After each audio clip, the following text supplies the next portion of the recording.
Hello, everyone, and welcome to Talk Nerdy. It is Monday, July 18th, and I'm your host, Cara Santa Maria. I'm so excited because this week I finally sat down with Bob Novella of the Skeptics Guide to the Universe. He is the last rogue that I actually had on the show, so I'm really excited to share that with you guys. But before we jump into it, I just want to thank those of you who made Talk Nerdy possible this week. Now, remember, Talk Nerdy is and will always be 100% free to download. And the way that I'm able to make it free for every single person is through the generous support of listeners like you. Man, I sound like public television. So this week, I want to thank those of you who visited my Patreon page at patreon.com/talknerdy, or who went there by visiting my website, carasantamaria.com. Specifically, I want to give a shout out to Phil T-Bear and Timothy Glover, who are giving at the highest level this week. And also, I want to give a shout out to Rod Adams, Charles Payet, sorry, Charles, Jafe, The Honorable Husband, Gabriel Felipe Jaramillo Gonzalez, Ken Pfeiffer, Brian Holden, and last, but as usual, not least, Jeffrey Sewell. I also want to thank those of you who give as you can, because, again, it really helps keep the podcast going. All right, enough of that. Without any further ado, here he is, your skeptical rogue from the Skeptics Guide to the Universe, Bob Novella. Okay. Bob, thank you so much for joining me to talk nerdy today. Oh my God, my pleasure. I've been looking forward to this. We've been trying to do it for many, I guess, months, and we finally months were able. Now. Yeah, it's like, oh, either you were busy or I was busy or whatever, so I'm glad we were able to connect. I knew we would, just a matter of time. Me too. So you are the last of the rogues to come on Talk Nerdy. I think that I talked nerdy with Steve before, or maybe it was Jay, before I ever joined SGU, and then everybody else came later. Yeah, I think it was Jay first. Yeah, and then Jay told me, he's like, Bob, you're lucky. You're being interviewed by Cara, and when I did it, I didn't even know her. So, and he said it was a wonderful interview. It was like, at least now you kind of know her, and it's more like friends talking instead of kind of two strangers when you talked with him. So. Yeah, but it's always funny to me when I do have people on the show how much better I know them after the hour than I ever did before, because you end up asking questions that you just like don't really ask in polite conversation, or just like shooting the shit in such a way that you're like, wow, yeah. Like, when's the last time we talked? Well, sure. For an hour we've done a million episodes together. Oh, I think maybe almost never. And so, I absolutely understand, because we've done a lot together, many scores of episodes, live shows, but never really just sat down and shot the shit like we're going to do right now. So, yeah, I understand. You will definitely know me, depending on your questions, of course. So know me a little bit better after the next hour, sure. I'm definitely interested in, like, I think what we'll get to definitely is how you came into skepticism, and also a little bit about your relationship with your bros and kind of your specific interest, because I feel like Bob Novella on SGU has a very specific flavor that I think speaks to a lot of people. So we'll definitely jump into that. But one thing that I just realized I don't know about you after, like we said, a whole year of being on SGU together at this point. I don't know what you do. It's what I do, for my a living, job. Bob. Yes. Yeah, I knew that was coming. My job, I'm a software configuration manager, so I work in IT. So I work with a lot of developers, programmers. I work with QA testers. I work with project managers. So I'm kind of in that software development lifecycle loop. I do a lot of code deployment to the various testing environments and production environments. So some code deployment. I also do a lot of troubleshooting. So if there's a problem with some of the important servers, they give me a call any hour of the day. Last night, I got a call like 11 o'clock. Like, oh well, here we go. But it's not too bad. It's not, I don't get too many 3 a.m. calls.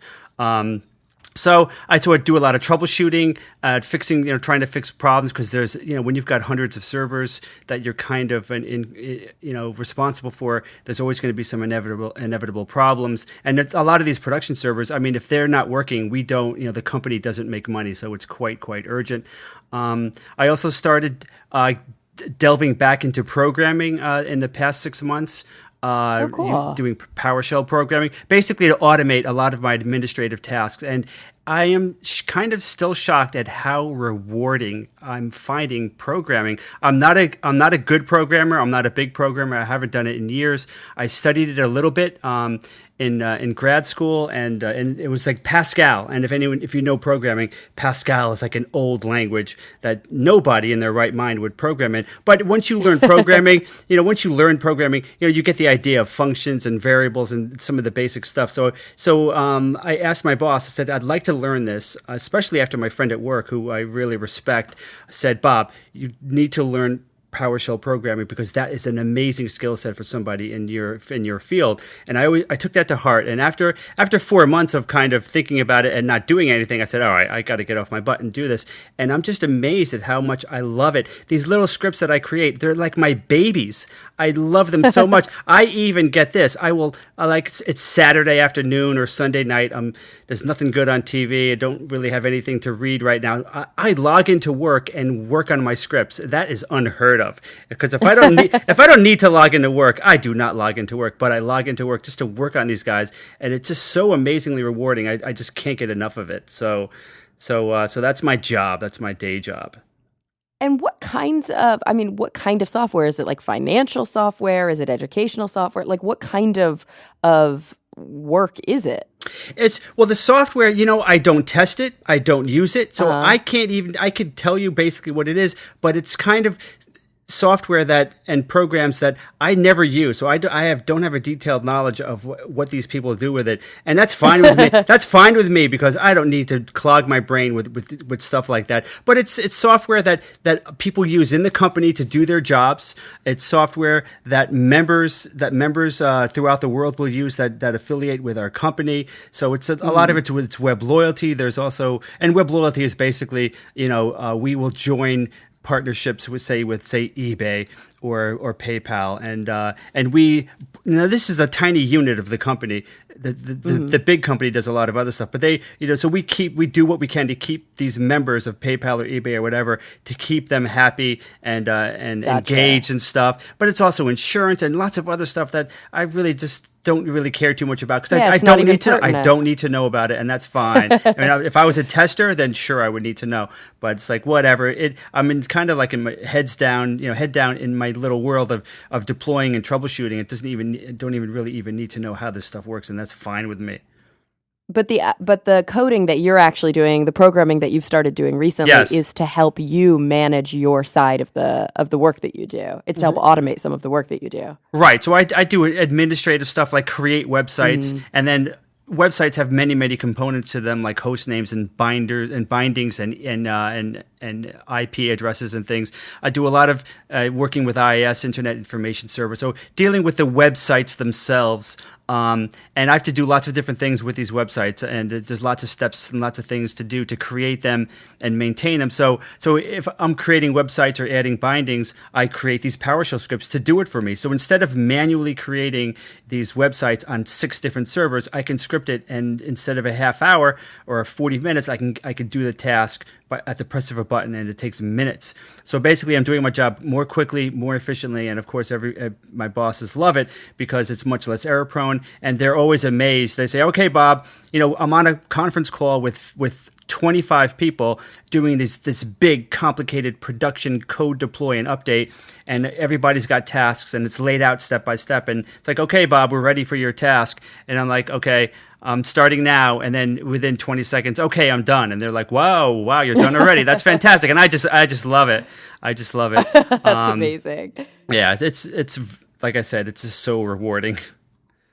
So you and Jay both kind of work in a technical space like that. It's interesting to me that when we do stories on SGU, Jay seems to be really obsessed with computational stories. You almost never bring computational stories to the show. You almost always focus on either theoretical physics or cosmology. Those are like your big interest areas, aren't they? Oh my God, they're huge. That I'm just so addicted to those two specific areas. It's funny because when we first started doing the podcast back in 2005, it was the Skeptic's Guide to the Universe. We're going to talk about skepticism and critical thinking. So I just assumed, all right, we're all going to scour the internet for skepticism related topics, and I did that. I did that for a while, and very quickly that there's not a lot of necessarily there's not a lot of like skeptical news that's like stuff that people are talking about that just came out necessarily. It's not like or it science. Becomes variations on a theme where it's like another person faith healed their kid and they died. Like it becomes kind of sad after a while. Right, and then it's after another person was taken advantage of. And after doing that for just a little while, I was like, there's not a lot to choose from. And it's after a while, you pretty much cover all the big stuff. It's like, I don't want to cover this again.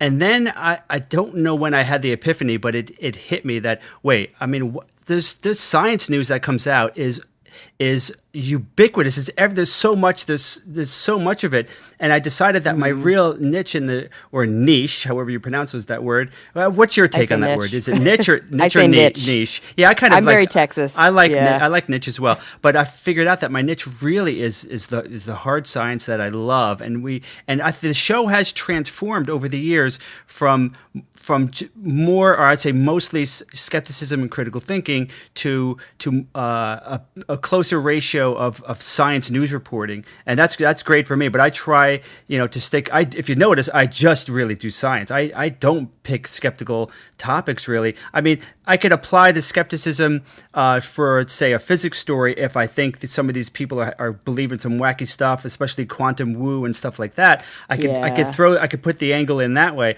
But I just love communicating science, and of course the physics and astronomy and cosmology. That's my wheelhouse. I just love that shit. I can't get enough of it, and I've kind of settled into that role for many, many years now, and I'm totally fine with that. I just absolutely love it. Yeah, I think that probably, I've only been on the show with you guys for about a year, but that's closer to my approach too. I think I have a little less expertise in the skeptical kind of movement, but my expertise actually is in science. So for me, I'll find these science stories that are really interesting. I also love talking about science stories that I probably have no business talking about. I'll find a story where I'm like, that's fascinating. I want to learn everything I can and then present it. And so, invariably I'll get something wrong or something I won't know. I won't have enough background, like jet fuel versus avgas, to really know the difference. But it's so fun for me to be able to learn about something new. But I'll tell you what, when you present your stories on SGU, there's so much passion in your voice because I know that, what we're learning in the quantum realm is just so fascinating to you. And B, I think you really do a great job of breaking it down. I still have the problem, like I often have when I'm learning about quantum mechanics, where as somebody's talking to me about it, I'm like, I totally get it. This makes perfect sense. But I'm not sure I could turn around and then repeat it, and explain it to somebody else quite yet. Yeah, that is an amazing topic, which I actually don't cover as much as I probably should. I mean, I'll cover physics for sure, but the quantum stuff is it's dicey. I mean, that takes a lot of prep, and a lot of people just kind of zone out when you talk about that, so I don't cover it too much. But it's such a fascinating topic for me, quantum mechanics. There's so many parts of it that are so counterintuitive, which I think is the hallmark of quantum mechanics in terms of things like superposition and entanglement. That to me, that people look for magic and they believe in goofy supernatural magic, but that is, to me, that's magic. That is the magic in the universe. At its smallest scales, the universe is fucking crazy. It's insane, and that, to me, that's wonderful. It's such an incredible thing, and it's so important. It's not an esoteric thing like supernovas. What does supernovas have to do with my day-to-day life? Well, quantum mechanics has quite a bit to do with your day-to-day life, because your computers won't work without quantum mechanics. I read a figure where if you calculated the percentage of our GDP that comes from quantum mechanics, technology based in quantum mechanics, it's a crazy number. I don't know what it was, 60%, 70%, whatever it is. It was not insignificant, and it's just such an amazing thing. And of course, because it's so amazing and counterintuitive, paranormal people love latching onto it. And quantum woo is a term that we throw around a lot. It's it's like when electricity or even radioactivity was brand new to people. That if you looked at the products and technology that were coming out, there's a whole plethora of things based on electricity, especially, that sounded like, yeah, maybe they can really do this stuff. But if you look at it today, it's like, oh man, that's crazy. How could they think that would actually work? But it was a brand new thing back then. So that's kind of like what they're doing with quantum mechanics. And I think there's still so much to see in the future. There's a lot of talk now about quantum computers, and that is just, who knows what we're going to be able to do with that. We're at it, the infancy of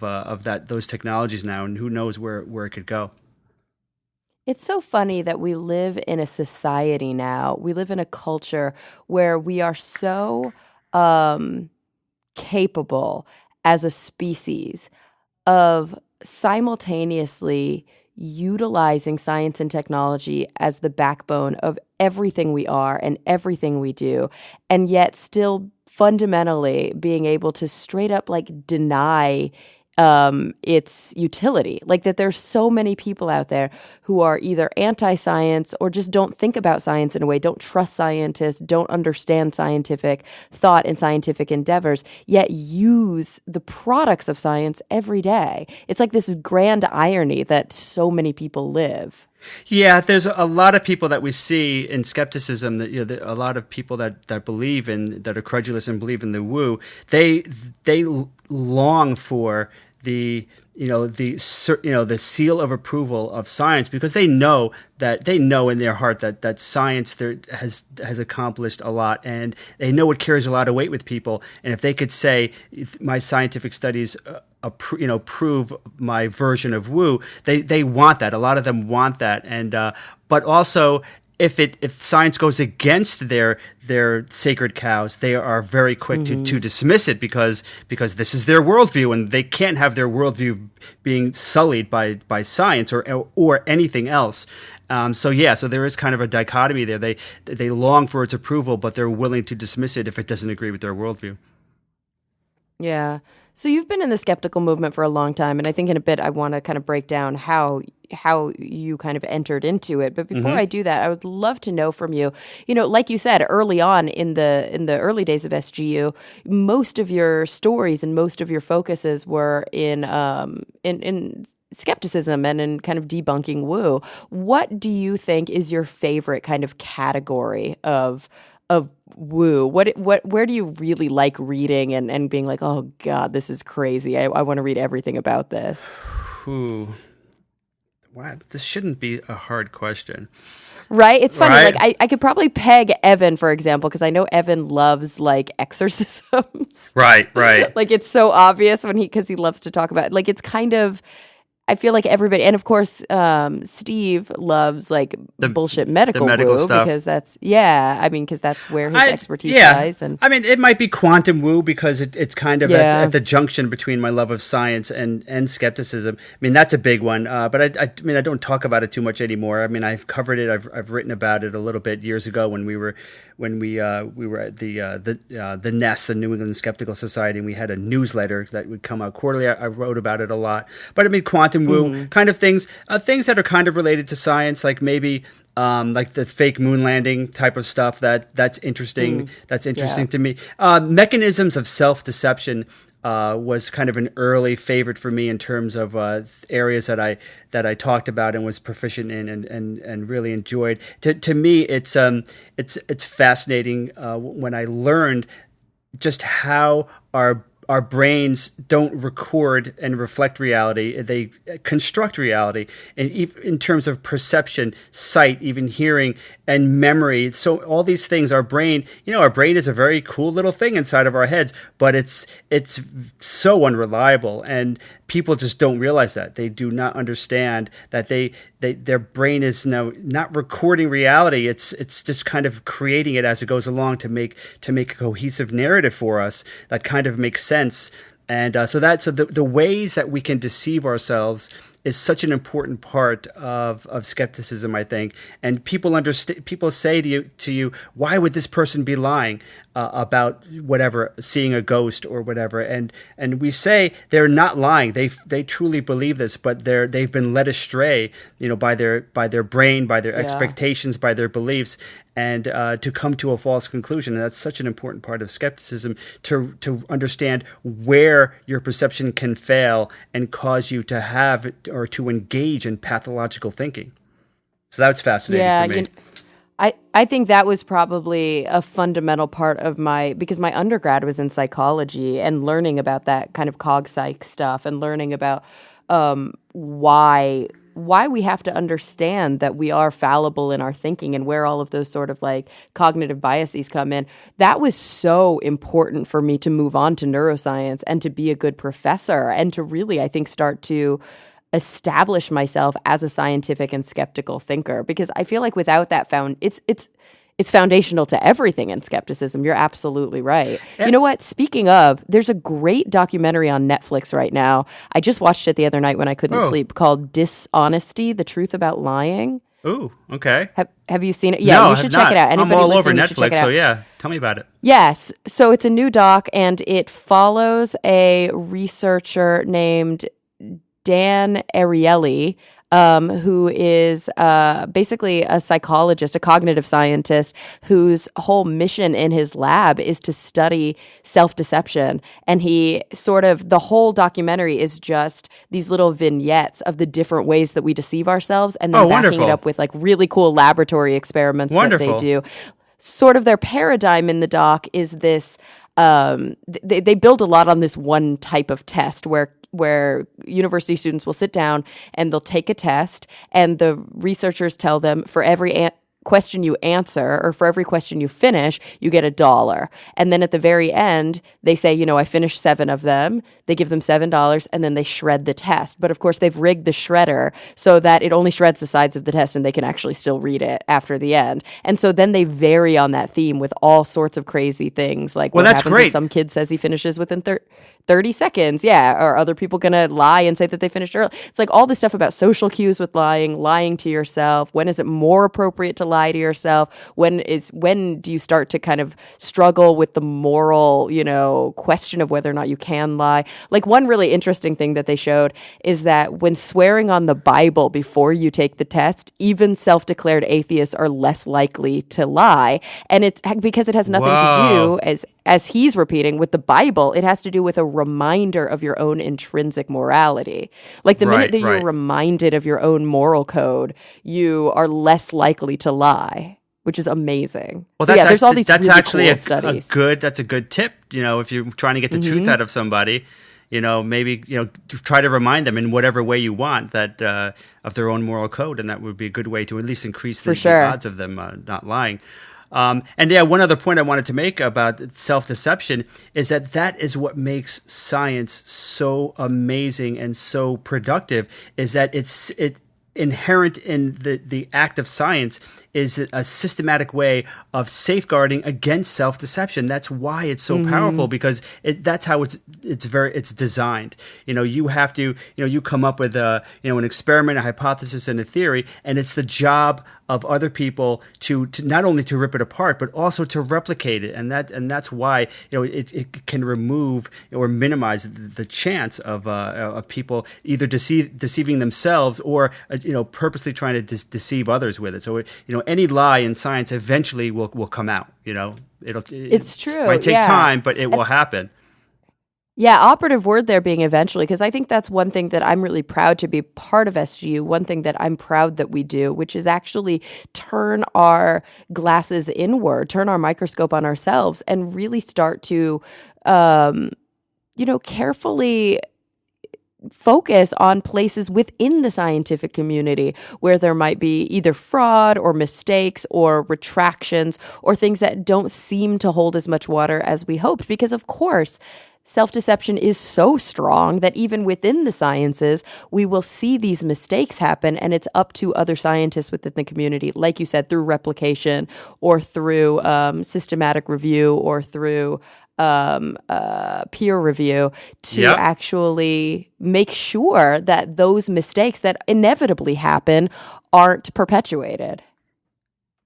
Oh yeah, I just find it so distasteful when people will make mistakes and they'll do things that they will not know that they're doing. But when you find purposeful fraud in science, to me that's just so repugnant because eventually you're going to be found out. So hey, why it's such short-term thinking to think that that this is going to end well. I mean, it can't end well because things we've seen with stem cell research and even cold fusion.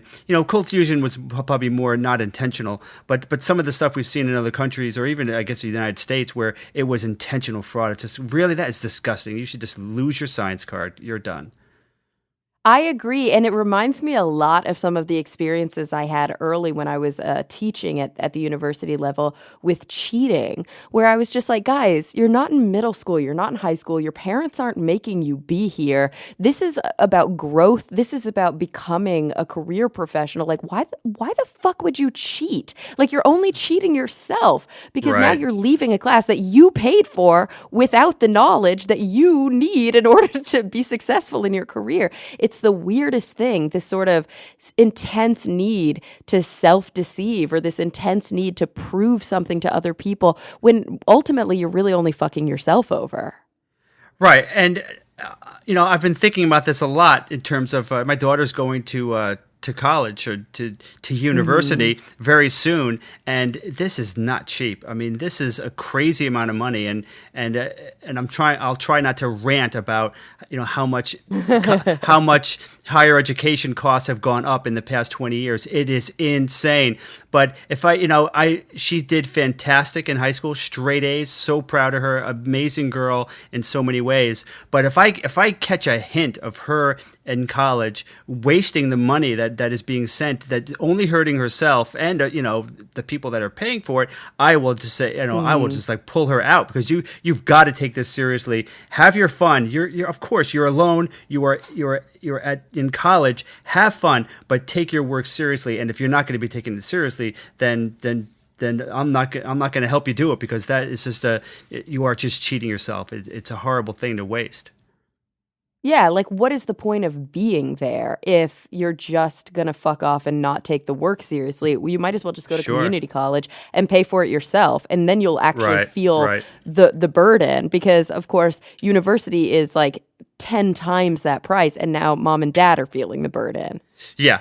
But I really, I mean, when I think about it though, I'm not worried at all. She's just so motivated to do well and do her homework. I mean, I would call her in high school and like, hey, let's go to the movies. And she's like, oh, I'd love to, but I've got to do my homework. I mean, I wasn't even that good. Aww. When I was in high school. Yeah. I'd be like, yeah, let's go to the movies. So I'm just, I don't know where she got her motivation from. She didn't really get it from me, but I'm just, she's just amazing. So I'm sure she's going to do very well, whatever she decides. So one thing that some of my listeners might not realize, and I didn't even realize until I interviewed Steve, I mean, you're talking about having a daughter who's about to go to college, is that you are the oldest of the SGU Novella brothers. Yeah. You're big brother Bob. Yeah, I'm 13 months older than Steve, so of course, which amazes the crap out of people. And I mean, it makes sense because I mean, for whatever genetic anomaly, Steve started going gray in his late 20s actually, and was fully gray, I think, well into his 30s or early 40s. So he's got that, which of course, gray hair or white hair will definitely age you.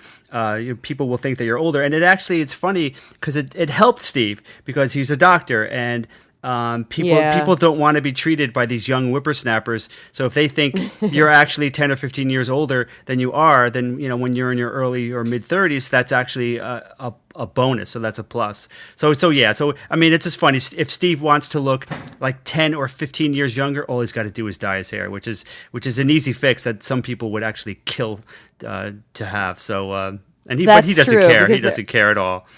which is great. Yeah, there are definitely other ways people look older. And it's true. Like, I think it's twofold. He looks a little older because he has, a full head of white, distinguished hair. But I think that you also look much younger because you are very, very fit. It's pretty obvious that you take physical fitness really, really seriously. Do you work out like constantly, or is that just genetic? I've been working out since I was lifting weights, basically since I was 14. I had an uncle, my uncle Bob, who I was named after, who was big into weights and lifting weights, and he had his years in his youth where he was quite fit and quite big. So he got me into lifting weights when I was 14. So I've been lifting on and fairly regularly since then. So we're talking many decades of lifting. So I'm not a bodybuilder, huge type guy, but I've always been fit, and I've taken fitness very seriously for my entire life, more so than anybody else in my family. So I've definitely considered that a priority my entire life, thanks to Uncle Bob, I guess. Thank you, Uncle Bob. What about your diet? Are you like really focused on making sure that you're eating well all the time? I had my phase where fat was the enemy in terms of Really? dietary intake, and if you can believe it, I know you're not going to believe this, but I probably had a period of years where I did not even eat peanut butter. Just let that soak in for a little while. I would not even eat peanut butter, which I can't even imagine these days. I was so obsessed with fat. I would put skim milk in my coffee because regular milk is just full of fat and all this stuff. So I was obsessed with minimizing fat, and I still think it's a valuable technique because when you're minimizing fat intake, you're minimizing calorie intake, which is pretty much what it's all about: calories in, calories out, ultimately. So I had my phase where I was a little bit obsessed, but I definitely think about what I eat in terms of I don't go overboard with the calories because I was never a big cardio type of person. Trying to do more cardio now, but I could never stick with it for some reason. I just don't enjoy cardio that much. So I've always been more of a weightlifting guy. But I'm not obsessive. But I never eat butter. I mean, that's one of the holdovers from my low fat craze was butter. I mean, butter is awesome. I mean, who doesn't love butter? But I obsessively avoided it for so long that I don't even touch it ever. If it's on something, fine, but I could always taste it if it's there, and I try to avoid it. But I'm not. I wouldn't say I'm obsessive at all. I just take it easy. I mean, for example, every day at work, I'll have my egg sandwich. I've got an egg sandwich, and at lunch, I almost invariably eat a Cliff Bar with peanut butter and coffee. That's why I just love Cliff Bars and peanut butter. Not a lot of peanut butter, but I put a nice layer on top. And then dinner is whatever dinner is. I don't go crazy. I mean, once in a while, I'll have an ice cream dinner. I will forego dinner and I will have ice cream for dinner. And that doesn't happen very often. But I think it's a great way to minimize the guilt because, in terms of calories, it's probably close to being equal, So it's not like I'm adding 600 calories on any given day. And you're full after you eat the ice cream. And, of course, it's ice cream. So it's wonderfully delicious. And if there's a dessert, I've got a standing rule. If I'm at a restaurant and they actually have a peanut butter based dessert, I almost have to order that. But that doesn't happen very often, unfortunately. But I don't go crazy with desserts. I mean, if there's like an ice cream cake for a birthday party, I will have a piece. I won't go crazy with it and have 3 helpings. But I'll have some. I don't try to deprive myself, but I'm not obsessive about it. But I mean, one way my diet could probably be a lot better is in terms of the fruits and vegetables. That's probably something where I'm quite lax. But otherwise, in terms of just going crazy with fried foods and bacon or whatever, I in moderation. Yeah, I mean, bacon causes cancer. You heard the news, right? Oh yeah. Yeah, it's interesting. That's something that I'm trying to learn because I'm at that transitional age now. I'll be 33 in a few months, and I was always a skinny kid. I know, I'm a baby. I was always a really skinny kid. I weighed, less than 100 pounds most of my life. And then as I approached my late 20s, a lot of things changed. Obviously, like you have these metabolic changes. I also quit smoking. I also started taking antidepressants. I also, probably slowed down a little bit in terms of just how much energy I had. And I started to gain weight. And I struggle the way that I think a lot of kids who had my sort of genetic predisposition to being really skinny struggle, in that I never established good habits. Yes. And so I'm having to learn as an adult, like how to eat things that are green and how to say no to a second serving of ice cream. And it's really tough. Like there's a big part of me that kind of just wishes I was a fat kid, because I feel like I would have learned restraint when I was young, you know? It's we all have our own struggles, but it's probably good that you weren't an overweight kid. I mean, some of the when I was really reading this stuff, some of the things that I've read is that there's some critical points in your life where you don't want to be overweight.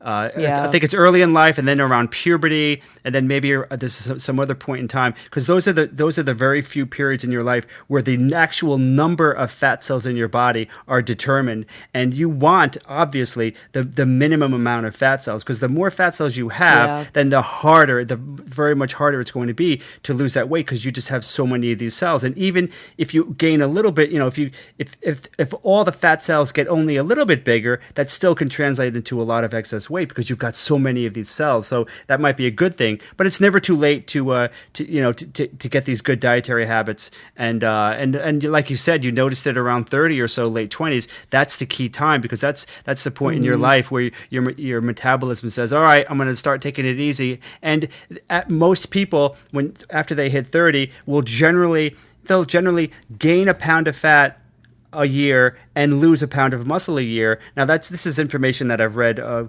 few years ago. I'm not sure if it's still up to date, but it kind of makes sense, and you could actually see it. And there's lots of anecdotes supporting it.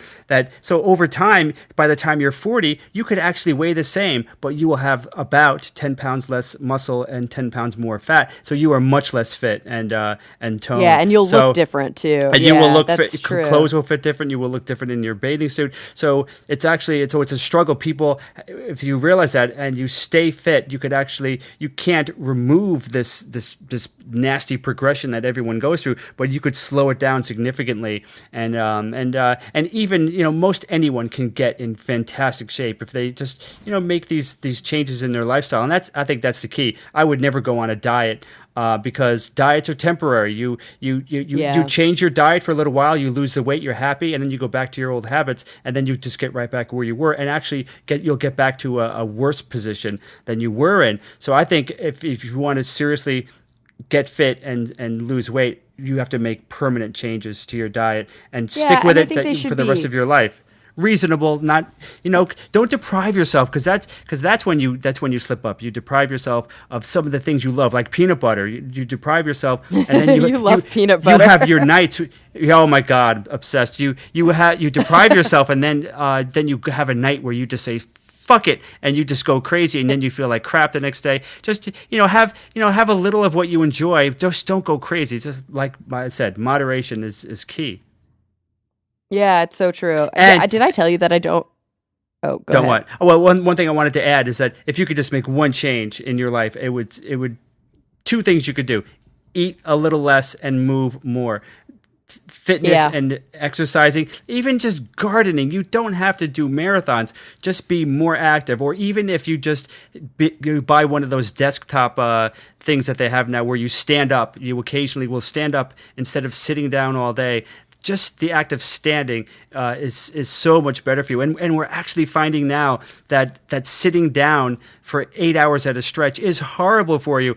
Even some of the studies I've read recently actually shocked me. They said that even if you are a fit person who exercises, lifts weights, and does cardio, if you sit down for 8 hours a day in front of a computer, it's like you're a smoker almost. It's almost like you are just a sedentary person, because that is so horrible. So get up, move around every couple hours, try to do the standing desk thing, which I'm seriously considering. Do that stuff. I try to walk at work. We've got a nice big, parking garage right near where I am, and I'll go for a half-hour walk twice a day, and just don't sit down for 8 hours. That's horrible for you. Yeah, no, that's really good advice. And take the stairs instead of the elevator if you can. That's like always an easy way to just force yourself to be a little more active. Don't park far away. You don't have to park right next to the building. Exactly. Park at the farthest parking spot that you have. Yeah. Yeah. And of course now, and that's what I love about Pokemon Go. Oh my God, I can't believe I'm talking about Pokemon Go. It's a goofy game. I can't believe I'm playing it. And I was never into Pokemon. But one of the things that I absolutely love about it is it makes you have to walk to do this. You cannot play. You basically cannot play unless you are walking. And so that, to me, that's just like this fantastic idea that they're kind of forcing people to actually, socialize with friends, but also walk to enjoy the game. I think it's a wonderful idea. Wait, you're actually playing Pokemon Go? You might want to edit that out of the game. I am. So many people. My girlfriend Liz is playing, and my niece, and I had to see what the fuss was about, because this has exploded. I don't think there's been any app that has exploded like this one has. This is just, everyone's talking about it. So I'm like, what the hell is this? I was never into Pokemon. What is it? So it's just it's a goofy game. It's kind of fun. I'm not even sure how long I'm going to do it, but I'm kind of enjoying it a little bit right now. And I'm not even a big game player either, but it's just you kind of get swept up into it, and and I'm enjoying it, for, like I said, for the walking aspect. We went for a walk for like an hour and a half yesterday playing this stupid game, but we burned a lot of calories. So hey, what the hell? Looks like the servers are down in the UK right now, and people are losing their minds. Yes, believe me, I have noticed. I've noticed, but people are claiming that it was a denial of service, a hacker attack, and but other people are saying no, it's not. It's not the hackers. So it's interesting to see how that plays out. Is it really hackers, or is it just the incredible popularity that's bringing these servers down? Or another angle I read was that it's not really because there's too many people. It's because there was something wrong with the servers. Authenticating the servers was a problem, something I could relate to in my line of business. But all I got to say is they better fix those damn servers fast. So 2 things. One, did I tell you I don't like peanut butter? I think you did, and I just kind of expunged it from my memory. So I I don't get peanut butter. I don't understand people's love for peanut butter. It's not my favorite. I remember somebody said that peanut butter is primarily an American thing. And not only that, it's primarily like a white guy American thing. So I don't know what to make of that, but I'm a white American, so maybe. To me, it's the synergy of peanut butter and chocolate is magic. It's like quantum mechanics. It's magic. My favorite thing, I think, is peanut butter and chocolate based whatevers. And so yeah, that's fine. I mean, the way my typical response to that is, that's fine. More peanut butter for me. I'm okay with it. Yeah, see, that's how I feel about chocolate and caramel, or as you probably say, caramel. Yeah. I'm definitely not a peanut butter eater. But 2, I would highly recommend, when you said that you weren't really that into cardio, I would highly recommend running with the Zombies Run app. If you've never played with the Zombies Run app, it's so much fun. I've heard of it. But do you actually have to run? Can you walk fast? Well, you can walk fast. Actually, you can walk fast, and you don't do it on a treadmill. That's the thing that gets me. Like, I hate running in a gym. Go outside. You guys live in the most beautiful place in Connecticut. Like, go outside, go on a run through the woods on a main drag, and then when the zombies start chasing you, you run a little bit faster. So you could actually walk and then only run when the zombies are chasing you. Now tell me, what do you mean zombies chase you? Do you have your phone like Pokemon Go type of thing, or how do you know they're chasing you? No, it's not augmented reality. It's all audio. So imagine that it's like a podcast that works with whatever music player you use. So you put it in your pocket, and there's a whole thing where like you crash land and you're near the base, and the base people are trying to tell you what to do, and you go on these runs to get more supplies, and you hear the zombies as they start chasing you, and they're like, "Ugh," and then they're like, run for your life, and you have to run from the zombies, and then it tells you when you've outrun them, and then you're back in with your like mission control person who's like taking you through the story. Yeah, and periodically it's like you're listening to an old radio station. Gotcha. And periodically it'll just play your music. That's funny because my knee-jerk reaction would never be to run away from zombies, but to get right in their face and check them out and see how cool they are. So I'd have to actually change my hard wiring to actually deal with that. You would. Oh, yeah. Didn't you and I do a zombie throwdown when we were at the Skeptical Extravaganza? I don't want to talk about it. Yes, you that was beat so me, much and fun, by the way. And those throwdowns they are my favorite parts about the extravaganza because they're completely off the cuff. And even though part of me would like to to at least have the list of topics known beforehand so we could do a little bit of prep, because I still get nervous going on stage, and to me one of my nightmares is to be completely unprepared. I literally have nightmares about going on stage and being unprepared. So I prepare, you probably know, I prepare incessantly until I've got my talk completely down. I've had a brain fart on stage, like I think really just once, where talking about quantum mechanics, and I completely lost my train of thought. And to me, that is a complete and utter nightmare. So the idea of this throwdown is scary as hell to me, because I'm afraid they would bring up a topic that I just cannot debate well, because I'm forgetting some key information that would be obvious, and everyone on stage would be like, Bob, why don't you just mention this? And that's scary. But I have to say, my experience with the throwdowns has been wonderful. I've won a lot. I've beaten Steve, which I think is fantastic, and I've actually been funny. I've actually been very, very, very funny with some of these throwdowns, with some of my comments that everyone was kind of cracking up. And that, of course, that's like heroin on stage when you actually are funny and cracking everyone up. To me, that is just like nirvana, because that's just such a wonderful experience to just be off the cuff hilarious. And it doesn't happen often, and I've experienced it with these throwdowns, so I just love it. And so I'll have a throwdown any day. It's wonderful. Yeah, I was pretty nervous. It's funny because I don't really get stage fright. I think that you and I have a very different approach to how we prepare for talks or how we prepare for panels. Like, I'm often not under-prepared, but I'm just prepared enough because I like to be a little off the cuff and I like to not have too many notes. And of course, I think because of a little bit of stage fright, it's really important for you that you know exactly what you have all of your notes and you know exactly what you want to say. But that said, I am not an expert by any stretch. I don't even have like minimal knowledge about basic sci-fi kind of nerd things. Like, there's so many things that the SGU just knows backwards and forwards. And if they were ever like, you need to argue like Next Generation versus the original Star Trek, I would be like, I have no idea where to even start. Oh, yeah. I don't know what to say. Yeah, and that's so hard. Right, it would. And but still, I think, you're loquacious. I mean, you can talk. You don't need to. Oh, I can bullshit. But that's really what it comes down to. See, that's critical. I cannot, and I can give you a great example with Steve. I took an English class with Steve, and I actually read the book. And we're driving to school. We had a half-hour drive to school, and Steve, for whatever reason, didn't read the book, which Steve would rarely do. He was always very prepared. So he didn't read the book, so I basically described the book to him.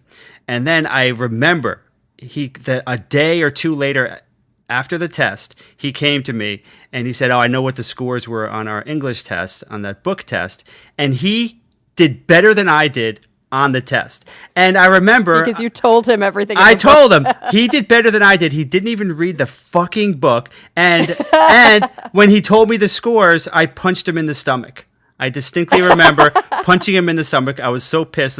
And so that's a quality that Steve has, that you have. If you just have a little bit of information, you could talk about it. You could bullshit about it. You could be compelling and interesting. For me, if I don't have information to talk about, I just don't have much to say about it. So that's one of the reasons why I have to prepare obsessively, because I need to have something to talk about. I need to have it on the tip of my tongue, and also there's that aspect of being nervous on stage that just exacerbates the whole thing. So that's why I have to do that. It makes me wonder, though, if that sort of self-reflection that you have right now is a true reflection of reality, or if it's, again, one of those kind of cognitive biases where you actually just think you're not a good bullshitter, so you don't really try to bullshit. I wouldn't be surprised. I think you could probably bullshit. I mean, you're shooting the shit with me for this hour, and you are like really loquacious. Like, I feel like I'm hearing you talk more than I ever hear you talk, which is really exciting for me. Maybe a combination of the two. Yeah, I think probably. I think so. Because you always have so much interesting stuff to say. Well, yeah, I don't know. Hard to say. If I don't know anything about something, I mean, unless I could find some hook or some link that I could talk about. Like, for example, I took a Dale Carnegie course many years ago, which was basically public speaking, which is, as you know, the number one fear. Even more than death itself, people are afraid of public speaking, and of course, as am I. So I took the class, and I did well. You basically had to prepare these 1 or 2 minute talks every week and talk in front of the class of 30 people or so. And there was one class that I was dreading. This was the impromptu class. This is the class where you had to go up on stage in front of everyone and talk about a topic that you are given when you go on stage. So I'm freaking out because there's no prep. I have nothing to prep. What if it was something I couldn't talk about? So I was handed a piece of paper. I got on stage kind of sweating, and it said highway. It just said highway. What the hell are you going to talk about a highway? But I remembered a funny story of me and Jay on the highway, on the road, going in Florida, traveling to Disney World. And this was when Jay had long curly hair. And oh, no. Yeah. So we're driving, and we get stopped by a cop.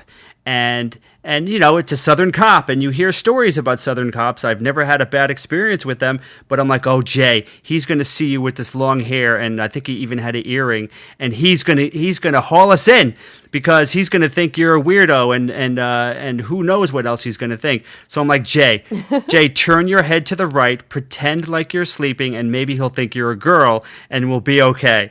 So it's just a funny, goofy story, and I said that. I got a laugh out of everybody, and I actually won the award for Best Impromptu Speech that I was so proud of. I still have the pen that said Dale Carnegie, Best Impromptu Speech, and I was just so proud of that.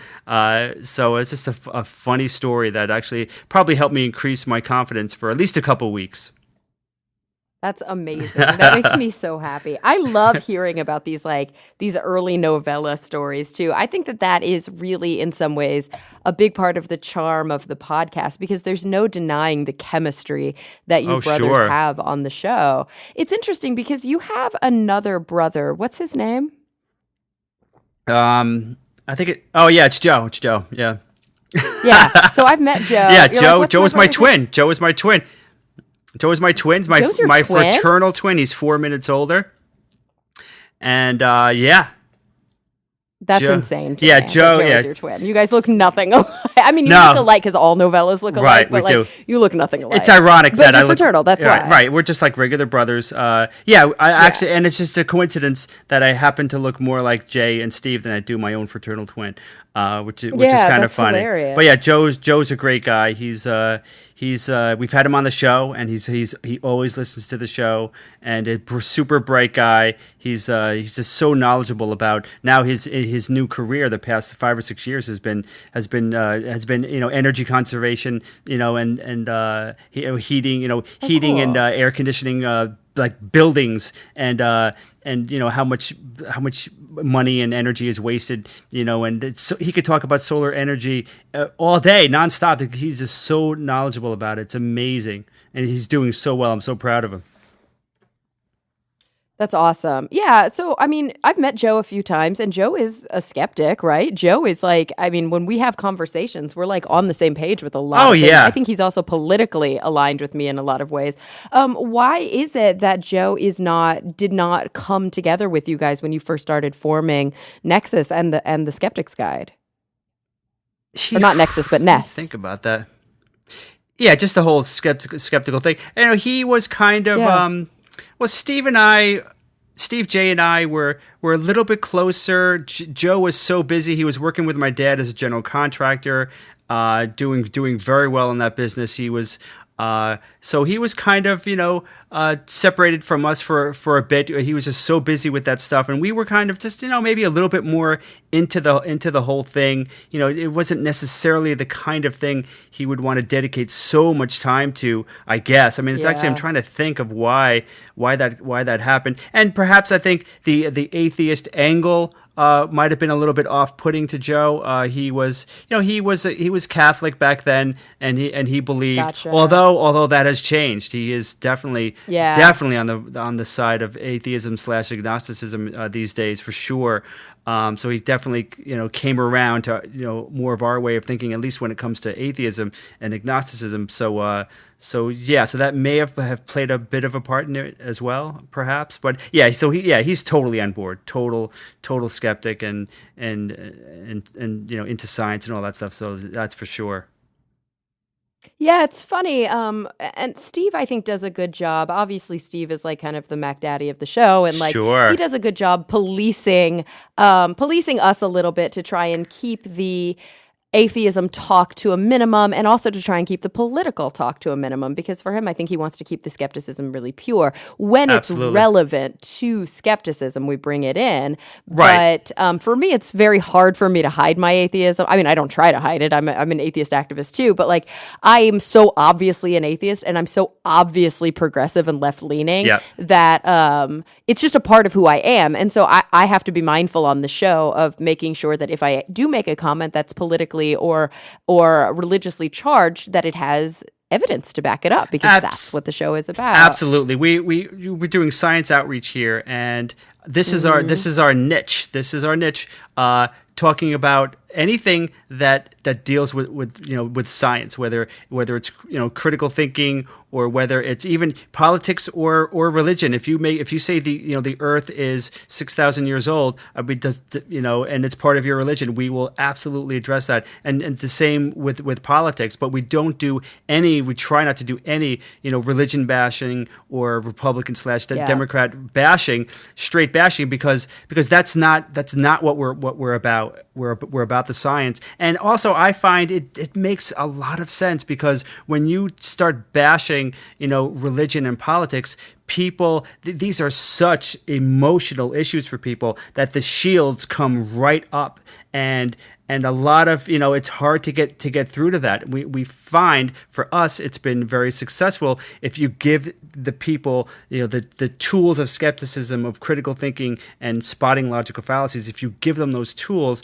then eventually they can start applying those tools to religion and politics. And I think that's a very, very effective way to get people to be skeptical and science-minded about religion and politics. And I think it's a wonderful approach. And that's what works for us. That's what we enjoy. That's what we want to do. If you want to be the type of skeptics that is all about talking about either religion or politics, then that's your niche, and that's fine. Have at it. And I love this diversity of approach, and why I disagree so much with people that say, no, this is how you are a proper skeptic. You should talk about this. Basically, talk about the things that I'm interested in skepticism, and not the things that you're interested in. And I just totally disagree with that.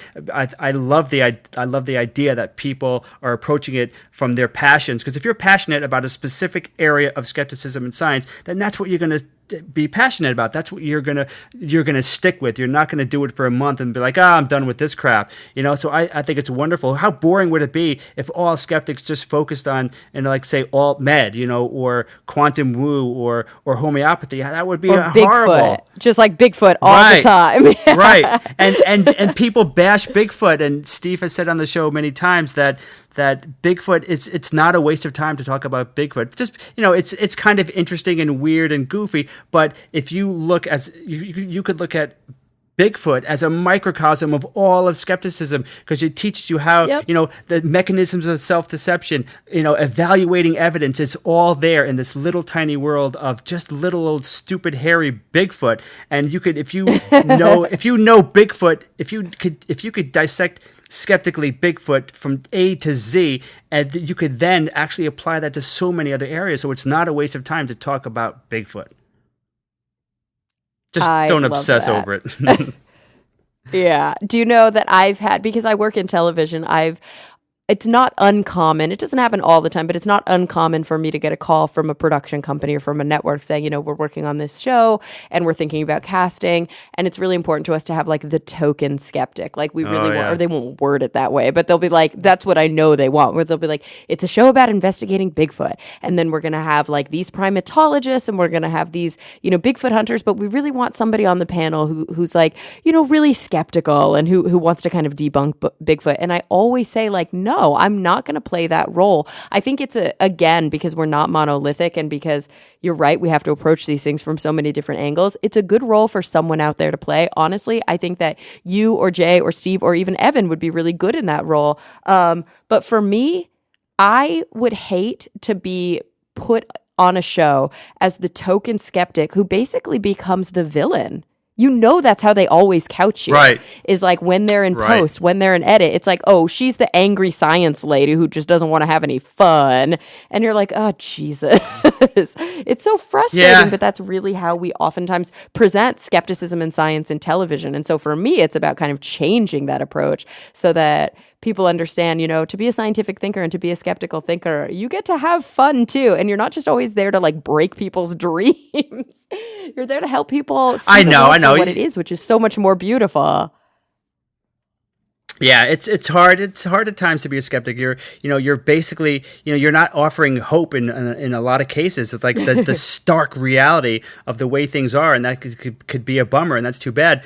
But also, I think it should be flip-flopped. I think there should be a token believer because these are the people that are on the fringes. These are the people that are not with the scientific consensus. So if you want to actually have a token somebody, it should be the other way around. But that's not appealing, to everybody because people love the paranormal and all this stuff. So they don't want to have a little token believer. They want just a little token, buzzkill person.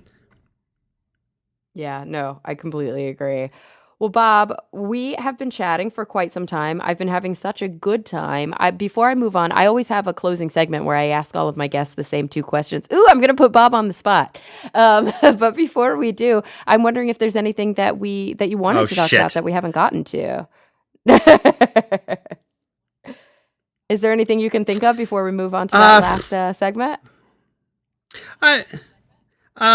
Maybe real quickly, it's actually related to Pokemon Go. I was just having a conversation today about this. I was saying is that Pokemon Go is fun and goofy and stuff, but I think this silly little app is actually something that we're going to see so much more in the future. And specifically, I'm talking about virtual reality and augmented reality.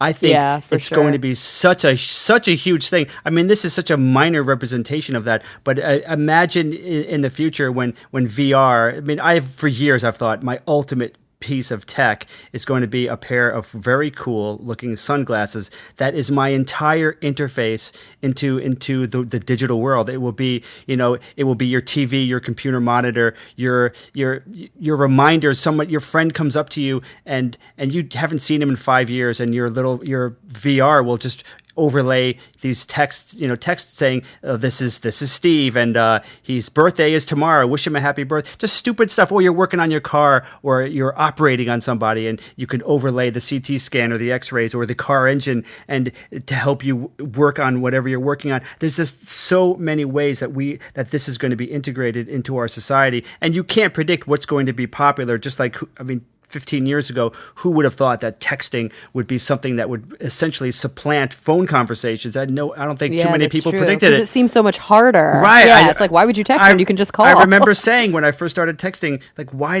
not just call a person? And of course, now I understand texting in the vast majority of cases is so much better than phone calling. But so like that for VR and augmented reality, it's hard to say what the 4 or 5 killer apps are going to be that people are going to obsess over. But my point is that the technology is so broad that there's going to be some aspects of it that are going to sweep the world. There's just too much utility there, and it's a technology that I think people are going to be obsessing over some of these games that are going to be coming out. Once the technology, of course, is cheaper and much more portable and much more powerful, I think it's going to be the killer bit of tech for a generation. It's going to be I just can't wait to experience what this technology is going to be like, and we're just seeing little hints of it now with this Pokemon Go, and of course Oculus and all these other bits of tech that are coming out for VR that people are starting to obsess over. We're just at the very beginning of this ride, and it's going to be a hell of a ride.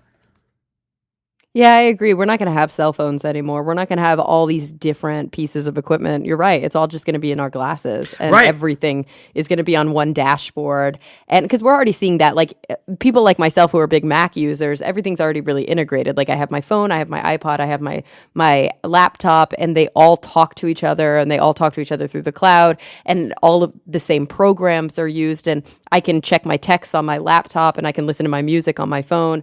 And eventually, you're just not going to need that anymore. It's going to be one piece of tech, or you're going to have different iterations that just make it easier, like we do with these Right. Apple products. Like I'm sitting it's in, true. I'm with you on that. I've got two monitors in front of me right now. I've got behind me, I've got a 60-inch, HD TV. At work, I've got three monitors in front of me. I think we could eventually see these actually go away. I mean, you're basically cutting out the middleman. You're getting rid of the hardware because all the hardware you'll need will be in front of your eyes, either beaming it onto your retina Yep. or projecting it onto the glasses themselves. You could have a little screen in front of you, or that screen could expand to fill all of your peripheral vision, total VR immersion, telepresence. You could do whatever you want. It could be just a little bit of text in the upper corner telling you, how fast you're going, what friends might be near, or how about a quick little thumbs up review on a restaurant you're just walking by, or it could be just a full on, virtual reality immersion, playing a game in another world. I mean, there's just so much that's possible there, and it's going to be, I predict it will be a killer app that we're going to see. Who knows? Once it'll be small enough to be just like sunglasses, but whatever. It's going to happen. 10 years. Who knows? I'm done. And the cool thing about that is then we can live in a world where like you could actually just take it off and really be back to a more natural setting instead of this world that's like, we always see in movies like the future worlds like Minority Report, and everything just looks like Times Square. But if we can integrate it all into our own personal devices, then actually you can take a little vacation just by taking your glasses off of your face. And I love the idea because for me, that's what it's about right now. I've been camping a lot lately, and it's about this juxtaposition between being fully connected and really enjoying my life. I live in a home now that's kind of an updated home that's got a lot of cool connected tech in it. Yeah. But then driving out to Joshua Tree or driving up to Yosemite and like literally putting my phone in the glove box and not even taking pictures, like I just don't even have my phone with me, and it's amazing. Like I love it. Right, So, but it's funny you say take a vacation. You could take a vacation from your digital life, but you could also take a vacation from your real world. And I could be sitting on my bed, put on the glasses, and I could be like in the woods, or I could be in Australia. That's I mean, you true. could take a vacation, away or towards or whatever you want. So and so quickly and easily in 4K resolution. Or maybe 8K, Yes. 8K. or 8K, yeah, and fully immersive with like Dolby Digital Oh, my Surround. God. Yeah, it's going to be amazing. All right. So anyway, all right, moving on to my last two questions. Sure. And I ask everybody these, so I'm always really excited to see what people's takes are on them. Twofold. First one being, when you look to the future in whatever context that is, relevant to you today, it could be really, really personal, or it could be like big picture global stuff. Number one, what is the thing that worries you the most about the future? What are you the most concerned about? What keeps you up the most at night? And then on the flip side of that, just so we don't end on such a bummer, what are you most excited and optimistic for? Okay. What am I concerned about?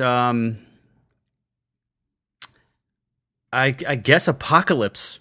Yeah. Apocalypse is scary. I mean, zombies are awesome and all, but there's just so many ways for the shit to hit the fan. Whether it's a global pandemic, whether it's a nuclear exchange. Oh my God! Some of these countries just scare the crap out of me in terms of some countries that are actually looking to create the apocalypse because that's what they think prophecy has in store for everybody. So that's scary because worldwide destruction is not something, or mutually assured destruction is not something they're afraid of. So that's really scary. Any type of extremism, whether it's religious or political extremism, scares me a lot. But some sort of preventable apocalypse, whether it's an asteroid strike or some civilization ending scenario, whether global pandemic, nuclear nukes, whatever, those are scary. Those are things that just to think that all the young people around today just not being able to enjoy life, like especially my daughter. It's hard not to think about my daughter in this case, having her being forced to live in a collapsed civilization because people are just fucking crazy nuts, that is that's a scary scenario, and to think that we could lose everything that we've built, especially when I'm convinced that we are on the precipice of some amazing stuff, which kind of segues into your part two of what I'm most looking forward to.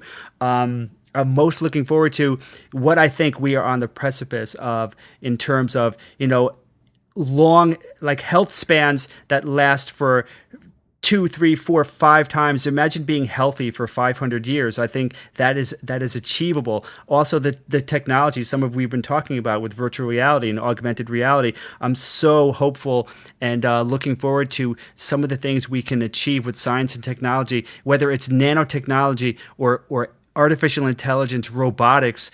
Those things, I think these are things that are going to change society in such a fundamental way.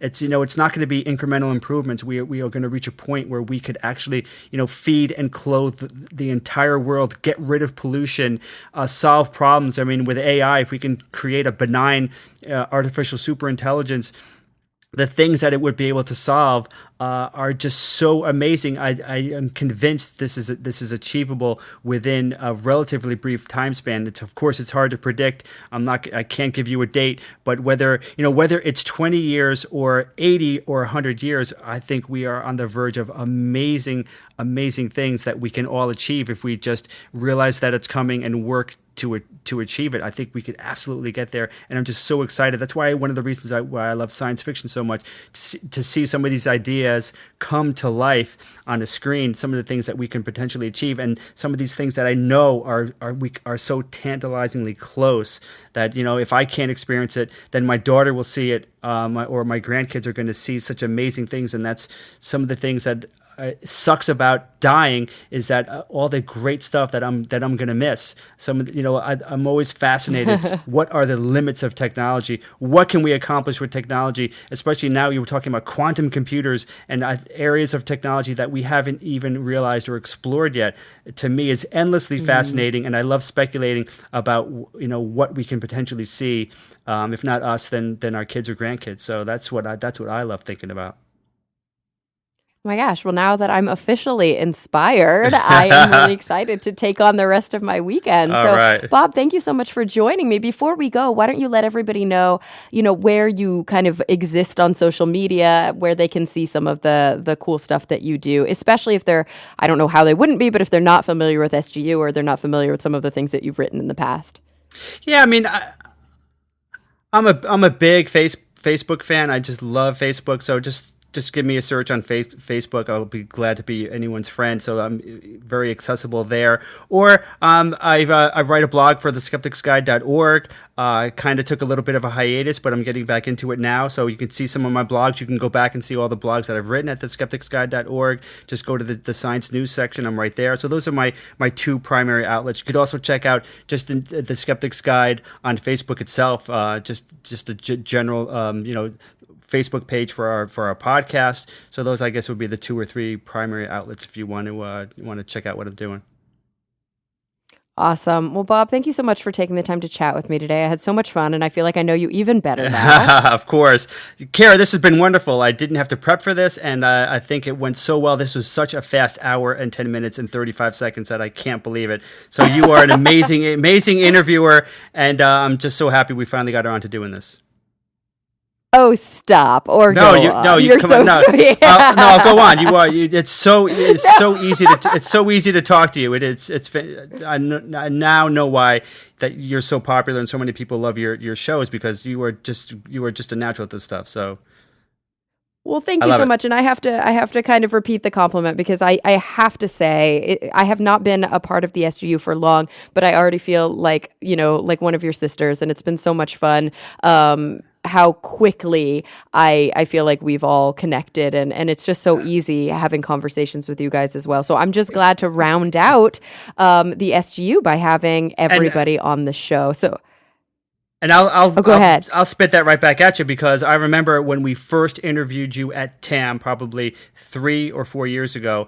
After this has only happened once. This happened after we did our first interview of Rebecca. After we interviewed you, we all looked at each other and said, "Damn, we just mesh and have chemistry with her so well. It was so obvious that we had the chemistry, and we just all got along. We just knew it from that first interview, and how we feel about you has just increased as we have you on our show. I think we are all wonderful together. And Jay has said you fit in so quickly and easily. You are absolutely one of us now, and that just is a testament to how how interesting and intelligent and funny you are. So and we just naturally mesh for whatever reason, and it's a wonderful. I'm so glad to have you on the show. Oh, thank you, Bob. I'm going to wipe this big goofy smile off my face now and say thank you for joining me, and thanks everyone else for tuning in week after week. Yeah. I am really looking forward to the next time we all get together to talk nerdy.